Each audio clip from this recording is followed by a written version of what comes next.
As I said in the last lecture, we have two goals for our development of spectral line or atomic radiation. What we want to do is, first off, to be able to describe selection rules. So, what transitions are allowed inside atoms? And the second one is to develop the strengths of transitions, to be able to understand what strength to expect for transitions within a given atom. Now we're going to take, as I said, the semi-classical approach where we treat the atom quantum mechanically and we treat the radiation field classically. And we're going to tackle the second of those goals first, and that is the goal to consider the radiative transition strengths. So let me share my screen and we'll start working through some of our proofs.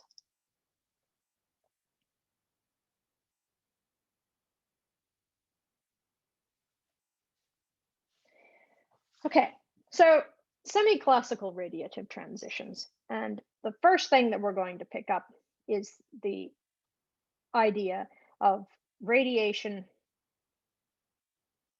transition strengths.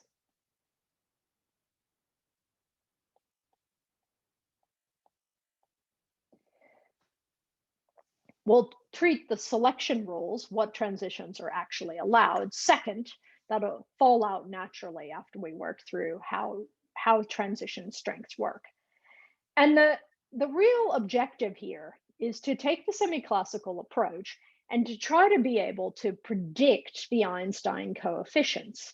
So you'll recall back in week 6 how we developed the Einstein coefficients. We treated Einstein coefficients, the A's, the B's, how those relate to radiation fields, mean intensity. Now we're going to try to get to the place where instead of me just telling you what an Einstein A coefficient or B coefficient is, but that you understand how those come about for a particular atom. And it is possible to solve them analytically. It's also possible to solve them experimentally, and you can get close to the same answer. So we're aiming to get to the place of having our Einstein coefficients to get, say, B1, 2, B2, 1, A2, 1, that sort of thing. But we'll see how we go to get there. Okay. So what we're going to do is we're going to recall that atoms, of course, have wave functions. So if you consider the wave function for a multi-electron atom as being given by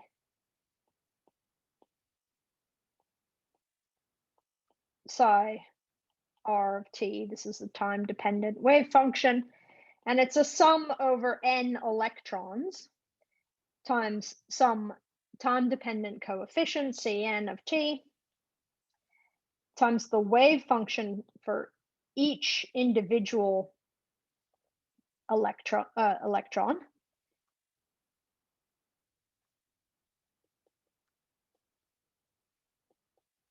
times the energy level of that electron. And Cn of t are time-dependent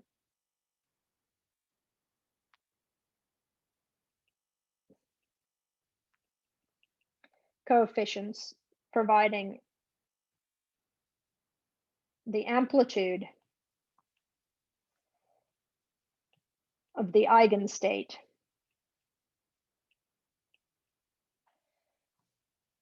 n at time t.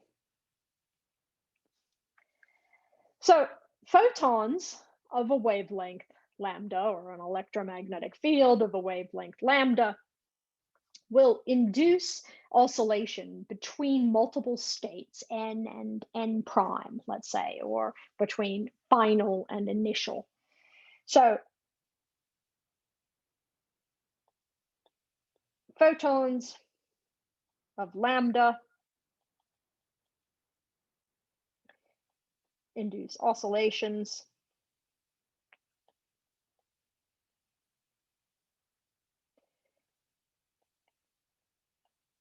between multiple states, n and n prime, or I might also call this initial and final. We'll bounce back and forth between those two labelings. So the wave function of the entire atom is actually superpositions of the stationary states that we developed last week. So when we went through the whole working through of understanding the wave functions for a particular electron, what we were talking there about was trying to understand stationary state wave functions. And a superposition of multiple ones of those will develop the entire atomic wave function. Now, what we want to consider is how does it change between one wave function and another? And that change is forced upon the atom by the incoming electromagnetic radiation, or alternatively by spontaneous transitions. But what we're going to consider first is incoming radiation or incoming photons of wavelength lambda. So the probability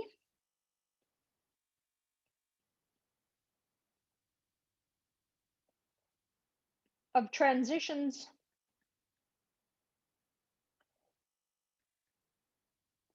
from one state to another is just the amplitude squared, or the magnitude squared,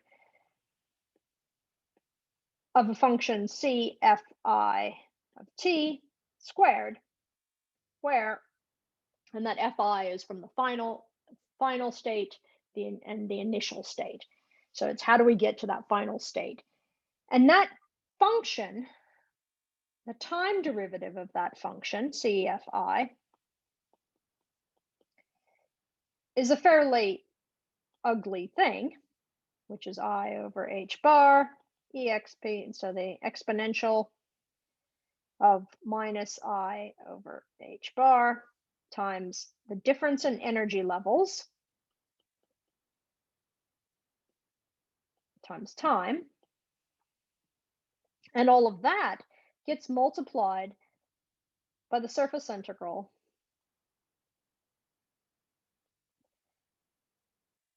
of the complex conjugate of the final wave function times V R of t, which is a time varying electromagnetic potential, times the wave function, the initial state, integrated over volume.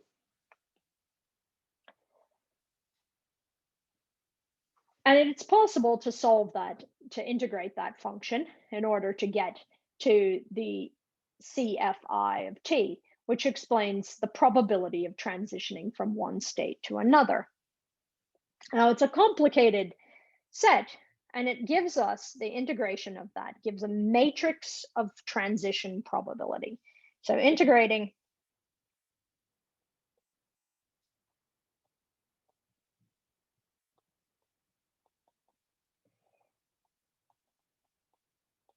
gives a matrix of transition probabilities. And that's what we want. We want to know how often should a given electron change between one state and another? How often should the atom alter itself in some particular way? And that'll give us relative line strengths. And from relative line strengths, we can make assumptions about the medium. So this is all the key important information. So to get there, we have to work, once again, with the time-dependent Schrodinger equation.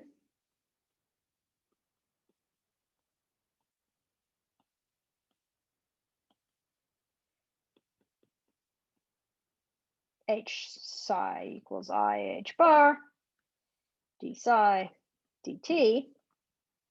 And in this case, now we're going to perturb the Hamiltonian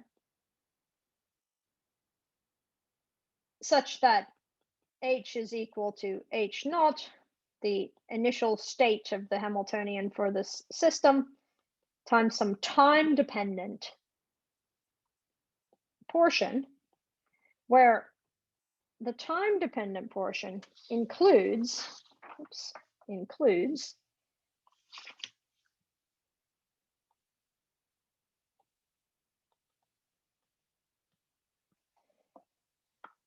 the EM wave's vector potential.